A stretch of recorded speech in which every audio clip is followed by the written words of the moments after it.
Hey guys, guess who we got on the podcast now? We got Mr. Timothy Zahn, the creator, of our one of my favorite villains, Grand Admiral Thrawn. How are you doing today, Mr. Zahn? I'm doing very well. How about you? Good. Thank you for coming on the podcast. I really appreciate it. Oh, no problem. Hey, let me ask you first off, do you have any future projects that you would like my audience to know before we get into the questions? I have a Manticore Ascendant book with David Weber coming out in February. I have a long-delayed sequel to a book I wrote 20 years ago. This one's called The Icarus Plot. That comes out in July. And at the moment, we're busy trying to figure out what other Star Wars books I could write. Oh, I can't. You're going to write some more Star Wars books? We all hope so, anyway. Wow. Is it going to be with Filoni? At the moment, everything is up in the air. We will see when Filoni brings Thrawn into live action. We'll see what kind of space is in there for me to write books. But until all of that is solidified, I'm basically treading water on Thrawn. But we'll see what other things I might be able to do. All right. Like I told you before the interview, I am a huge fan of Thrawn.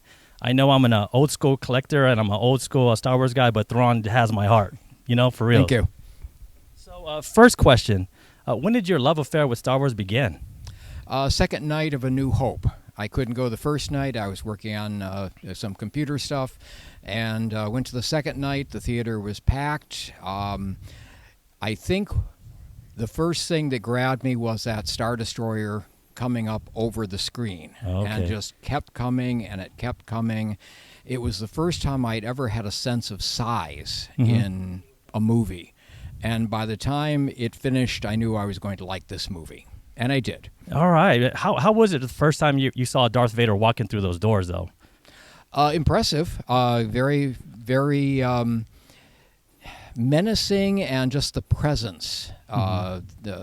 Lucas did a great job on just establishing everything, establishing the universe, something very different than anything we'd seen before. And how about seeing like a strong, powerful woman like Princess Leia standing up to a dark villain like Vader? Wasn't that pretty cool? Yeah, the dialogue could have been a little bit tweaked, I think, but only you could be so bold. It's probably an Alderanian way of talking. Yeah, it was kind of like an English-American accent, I got to say. It was kind of weird accent. I got to give it to you there. Besides the characters who you created, who is your favorite Star Wars character? Could be in the books or could be, on screen. On screen, it's probably a toss-up between Luke and Han. Luke because of the Jedi powers. When I turned Heir to the Empire into my editor, she asked if I liked liked Han best, and I said, I don't know. Why do you ask? And she said, well, you gave him all the best lines. To be honest, Lucas had done that before me. Han always got the best lines.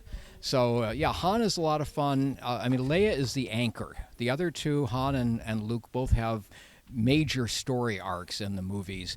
Leia's is more constant because she's already made all of those decisions. She has already become part of the rebellion. She is risking herself.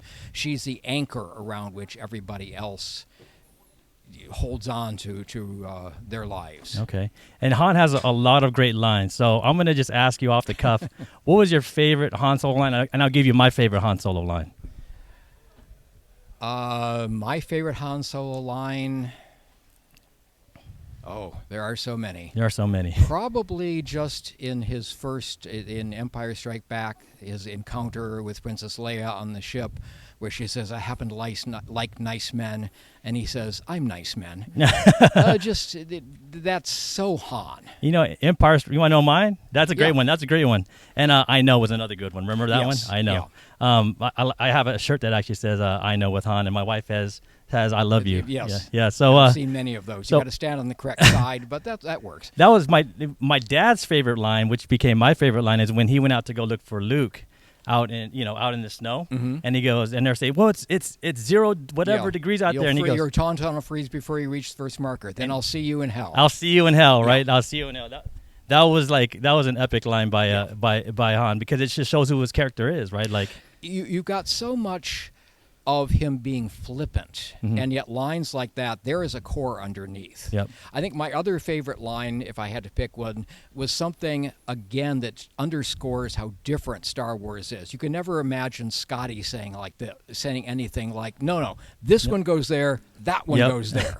Yeah, it just so much underlying. It just shows you like what type of person, the struggle that he went through. Yeah. Should I, be all about me, or should I be about, my friends and my family? Yeah. Like in the end, he picked his friends and family, right? He did. All right. So another question: which is your favorite episode from Star Wars? Empire Strikes Back. Oh yeah, guarantee. Yeah. I'm a return. I remember watching Empire Strikes Back when I was a kid. I can remember it, but I remember watching Return of the Jedi because I'm in my 40s, so that's when I could start remembering the movies I watched. Let's talk about Thrawn. What historic or intergalactic figures influenced the creation of Thrawn? It could be someone from Star Wars, or it could be someone from history. The basic of Thrawn was I wanted to do something that felt like Star Wars, but was not what Lucas had already done in the movies. So it meant no Vader type, no Emperor type, no Death Star, no super weapon. Vader and the Emperor rule by manipulation and fear. A more dangerous villain is someone who can lead by loyalty, because the troops will fight their best whether he's in the room watching them or not. Yep.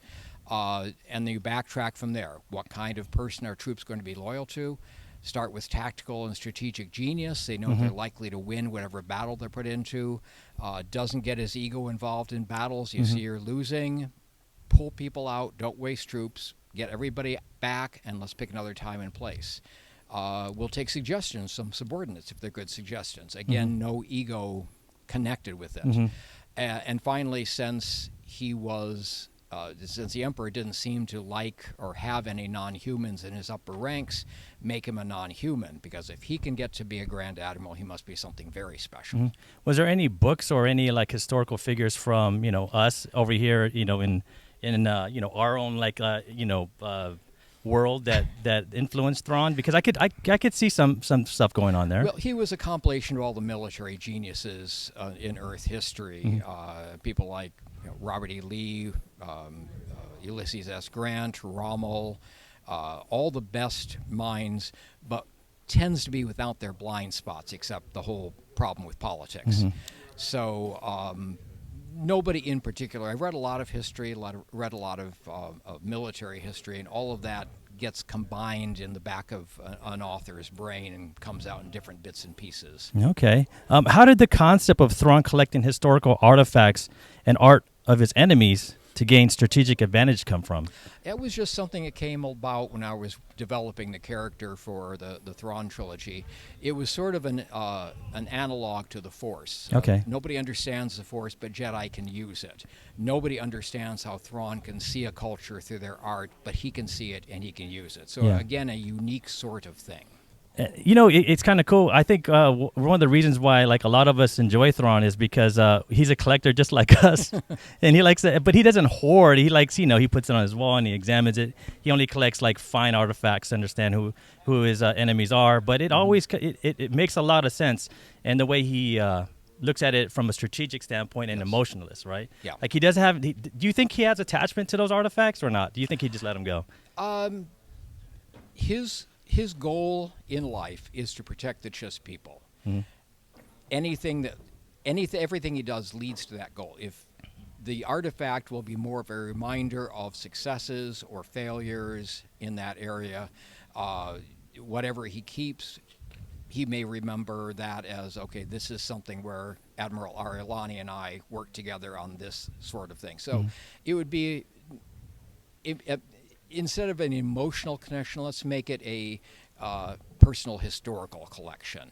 And you are a creator of like some strong like Star Wars women like Admiral Adelani. Can you tell me more about her? Like, because I don't think a lot of people that didn't watch Rebels understand or read the comic books, right? Right. Well, she showed up in the Thrawn comic and obviously the books I've been doing. Adelani she was inspired by a friend who did cosplay as Thrawn, one of the first people we'd seen.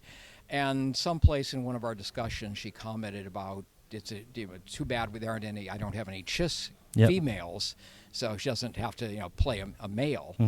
Her name is Ara Rosalani. Okay. So Aralani it was inspired by her. Yeah. So she does a photography business now, very successful, but her business is Aralani. Okay. So that was where she started name-wise, and it was going to be a counterpart, someone who works well with Thrawn, who understands him, one of the few people Thrawn can unequivocally trust, and is smart enough to know what he's doing and to work with him. Yeah, and she's not a pushover, No, she's not. She is very competent. She is not an accessory to Thrawn. She's very competent in her own right, in her own abilities, but they work well together. Okay, I tend not to have sidekicks in the sense of that they only exist in conjunction with their primary. They are, all of my characters work on their own as well as in conjunction with other people. How was it? How was it? Tell me, like, your experience. Why did you join the 501st? Like, because I see you wear the 501st a lot. I was invited to be an honorary member, and I'm either the first or second honorary member. The records are a bit vague. If I'm not the first that they brought in, then the first was David Prowse, and I am fine with being second to Darth Vader. Never get me wrong on that one. Yeah, you are you're a proud badge wearing 501st. Oh yes. Yep, all the time. What advice would you give to writers or artists that want to like join the Star Wars legacy and join in the canon? Well, writing wise, you're going to need to have your own track record of your own writing material before they're going to let you do a Star Wars book. So you need to write your own material, write your own universes, create characters, publish, show that you can put words together and that you can put words together on time, on schedule, and then see where it goes. But start with your own stuff first. Okay, and last question. What would you give? What advice would you give to your 18-year-old self on becoming where you are and who you are right now? Pretty much just go the way things went. Think of if I could go back in time, I would make a list of all the things I've said that made me sound stupid, and tell my 18-year-old self not to say them. Let's go with that one. Okay, and can I ask one more question? Okay. A Christmas question. What is your favorite Christmas song? Since we are in Christmas and it's New Year's, what song do you enjoy the most for Christmas? Probably my favorite Christmas song is "Oh Holy Night." Oh Holy Night. Okay. Well, we got Timothy Zahn here, creator of Thrawn, a legendary writer for Star Wars, and thank you, Timothy, for coming on the Hoodrat podcast. No problem.